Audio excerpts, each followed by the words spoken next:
बिस्मिल्लाहिर्रहमानिर्रहीम। अस्सलाम वालेकुम जी, मैं हूं आपका होस्ट सुधीर फाजर अपने ऑफिशियल यूट्यूब चैनल पे वेलकम कहता हूं।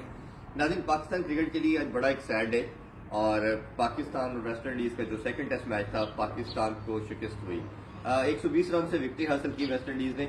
इस हवाले से अगर फर्दर डिस्कस करें तो पाकिस्तान ने जब टॉस हारा तो वेस्ट इंडीज़ ने पहले बैटिंग का फैसला किया और फोर्थ इनिंग लगता था कि पाकिस्तानी प्लेयर्स के लिए काफ़ी मुश्किल होगी और वही हुआ।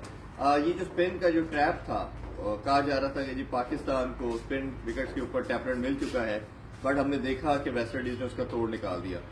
वेस्ट इंडीज की अगर हम मजीद बात करें तो ये इनकी सेकंड भी नहीं बल्कि थर्ड टीम कहना चाहिए।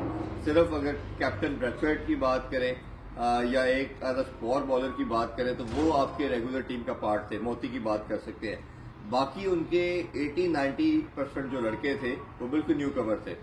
और फर्दर अगर डिस्कस करें तो पाकिस्तान के हवाले से और वेस्ट इंडीज के जितने भी आप शे होप का नाम लें, चेस की बात करें, फोरन की बात करें, उसके अलावा बाकी रदरफोर्ड की बात करें, ये तमाम रदरफोर्ड ये सारे वाइट बॉल खेलते हैं। आप उसमें ओबियसली डिबेट कर सकते हैं, बात कर सकते हैं कि ये फाइनेंशियल या आप शॉर्ट वो क्रिकेट खेल के पैसा कमाना चाहते हैं, बट पाकिस्तान ने इनसे भी आपने देखा कि हार तस्लीम की।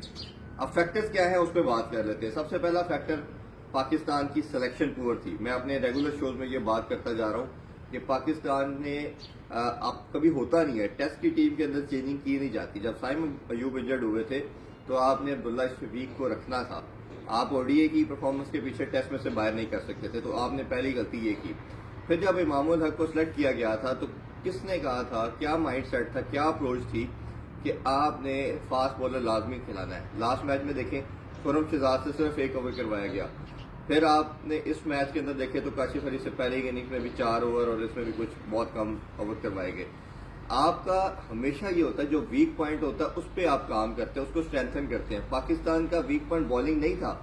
स्पिनर तो आपके पास ऑलरेडी 3 थे, अगर चौथे की जरूरत पड़ती तो आपके पास सलमान अली आगा मौजूद थे या कामरान गुलाम भी थोड़ी बॉलिंग कर लेते। तो बॉलिंग का मसला नहीं था, आपको अपनी बैटिंग को स्ट्रेंथन करना था।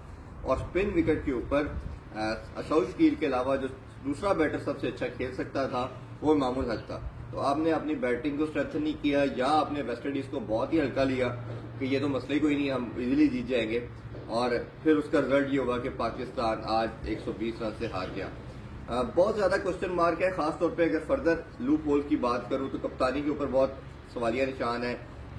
जस्ट हैपनिंग का वेट करते हैं, जब पार्टनरशिप लगती है तो कुछ किया नहीं जाता। और पाकिस्तान क्रिकेट का जो एक डिबैकल की रीजन जो है टेस्ट के अंदर कि हमसे टेल आउट नहीं हो रही। हमने ऑस्ट्रेलिया सीरीज में देखा, हमने उसके बाद बांग्लादेश के खिलाफ भी देखा, 26 पे भी हमने 6 आउट करके नहीं कर पाए। साउथ अफ्रीका में जो सेमी कंडीशन थी उसमें 99 पे 8 आउट करके फिर हमने 50 रन की पार्टनरशिप करवा दी। तो और अभी कंटिन्यूटी दोनों टेस्ट मैचेस की जो आप 4 इनिंग्स देखेंगे, आप देखेंगे कि पाकिस्तान लास्ट 2-3 विकेट नहीं ले पाया। और इस मैच का जो डिसाइसिव मोमेंट था वो यही था कि जब लास्ट 2 बैटर ने जब 54 पे आपने 8 आउट किया और 163 टोटल करवा दिया, तो ये एक मोमेंट था। और लास्ट पाकिस्तान बैटर के हवाले से बात करूं तो कोई भी हमारा बैटर रिस्पॉन्सिबिलिटी लेने को तैयार नहीं, सिवाय शायद सऊद शकील के हवाले से आप कह सकते हैं। होता क्या है जब ऐसी मुश्किल कंडीशन होती है तो आप 30, 40, 50 करते हैं तो आपको बड़ी इनिंग खेलनी होती है, जो कि पाकिस्तान का कोई बैटर करने में कामयाब नहीं है। रिजवान भी शायद लगता है अपने रन करते हैं, उसके बाद एक बड़ी वेट शॉट खेल के आउट हो जाते हैं। शान मसूद हर सीरीज के अंदर सिर्फ एक इनिंग में परफॉर्म करते हैं। हमारे किंग साहब जो है वो तो चल ही नहीं रहे और उनका जो एक पाकिस्तान के अंदर रिकॉर्ड है वो वर्ष से वर्स्ट होता जा रहा है। और वो कहा जाता है पाकिस्तानी हिस्ट्री के बेस्ट बैटर है, वो नहीं मुझे समझ आ रही। अब इस पर क्वेश्चन मार्क है, क्या वो सिर्फ व्हाइट बॉल के क्रिकेटर रह जाएंगे, बैटिंग करेंगे? अगर टेस्ट में आना है तो परफॉर्म करना होगा, नाम के ऊपर खेलना मेरा ख्याल मुश्किल हो जाएगा। और आपको सबसे इम्पोर्टेंट जो पाकिस्तान बोर्ड को करना है वो ये करना है कि आपने अपनी डोमेस्टिक की पिचेस ऐसी तैयार करनी है। अगर आपका फ्यूचर आप समझते हैं कि हमने इसी तरह की विकेट खेल के पाकिस्तान को विक्ट्री दिलवानी है, तो पहले आप अपने कहते हैं कोर्सेज फुल कोर्सेज, आप पहले उस तरह की तैयारी करें, प्रिपरेशन करें। इंटरनेशनल लेवल पे हो नहीं सकती और इनको मजबूर भी करें कि अगर आप सीजन से फ्री हैं तो डोमेस्टिक जाके खेलें, जो कि अनफॉर्चुनेटली हमारे सिस्टम में कोई भी नहीं खेलता। तो ये एक समअप था, एक नशल था पाकिस्तानी क्रिकेट का, खासतौर पर टेस्ट के हवाले से, वो आपके सामने मैंने रखा। इस पे आगे फर्दर बात करते रहेंगे क्योंकि आगे अब वाइट बॉल है, अब 9 मंथ का ले ऑफ पीरियड है। और मैं अब ये लास्ट इस पे ये कहना चाहूंगा, अब पाकिस्तान ने जो अपनी टीम रखनी है नेक्स्ट WTC کے وہ پورا جو آپ کا ٹورنامنٹ ہوگا، ایونٹ ہوگا، اس کے لیے وہ فکس لڑکے کریں اور انہی کو 2-2.5 سال کھلائیں. یہ نہ کریں کسی نے ایک سیریز کے لیے کھیلنا ہے بعد میں کسی اور کو چانس دینا ہے، ایسا مت کریے. وہ 15 کا اسکواڈ فکس کریں اور ان سے کہیں کہ آپ نے 2-2.5 سال کا جو اسپین ہے WTC کا، یہ آپ نہیں کھیلنا ہے. اور خاص طور پہ کپتان اب آپ کو دیکھنا پڑے گا.